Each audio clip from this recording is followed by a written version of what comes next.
So as you may have seen me mention, I received a copyright strike on YouTube the other day, effectively blocking any live streaming for the next 90 days. The stream was unlisted, so presumably it shouldn't have been visible to anyone, and I didn't do anything I hadn't done several times in the past, but such is the nature of YouTube. I can only suspect that this latest video caused a bit more unwanted attention. The situation reminded me that I'd saved proof of a few similar oddities in the past, examples of YouTube tricks and tactics. Here, you can see that apparently this video was so unpopular it had periods of less than 0 views. This is just one of many, if memory serves. Here's another statistical impossibility. Here's me losing 50 or so subs in the blink of an eye, a culling that seems to happen regularly, and I constantly receive messages about people being unsubscribed. This one was interesting and very strange. After my millennial interview, someone informed me that the likes and dislikes and views were being messed with.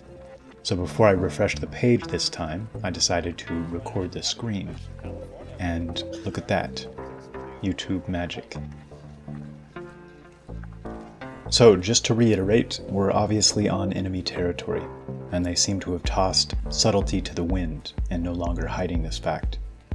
Their main goals are to blunt our influence and reach, and starve us of capital. They've developed hundreds of creative ways to keep money out of our hands, and siphon away what we do manage to obtain. The new wealthy class they're seeking to foster is the East Indian or Chinese transplant to Silicon Valley, or that celebrity class that so dutifully sings their tune. And of course, the absurdly corrupt political class and their backers in the financial industry that have always been the biggest benefactors of this rigged circus. It really is a broad-level power play, an attempt at a power transfer from one class to another. Since I recognize the extent of the corruption in our economic system, I developed something of an adversarial relationship to the dollar, to an extreme degree. My fridge and pantry are literally empty as I speak these words, as is the bank account. I live a very strange life. And nobody worry, I won't starve. I'm not in any immediate danger.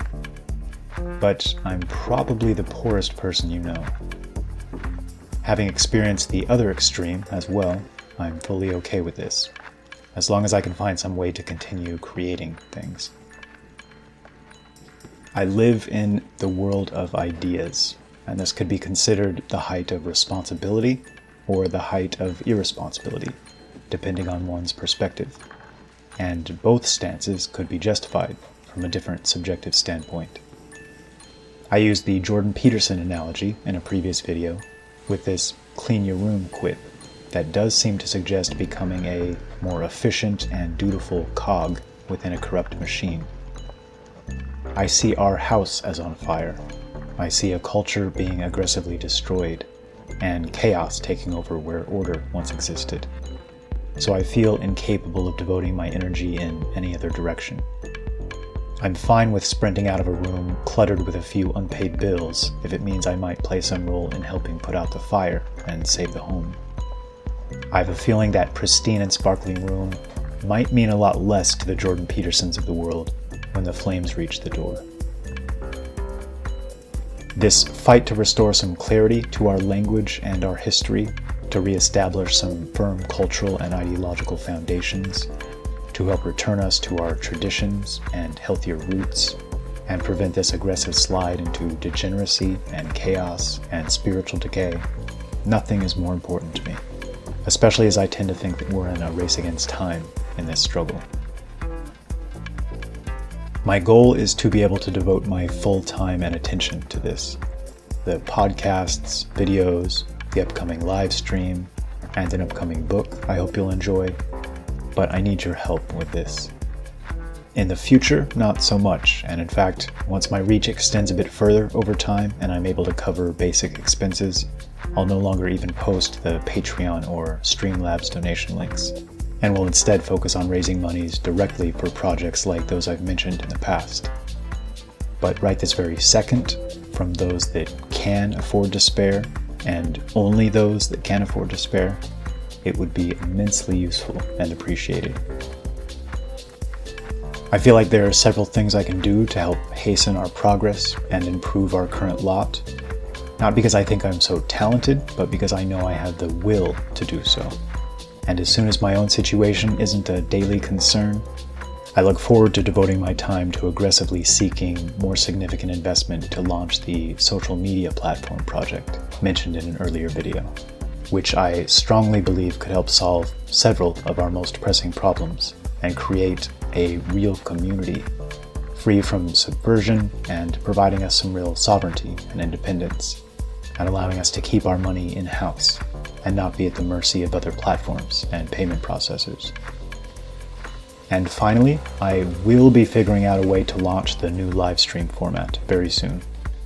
I plan to discuss events of the week, dig into the best of my several terabytes large video library to play and discuss clips, and have periodic guests for discussions and interviews.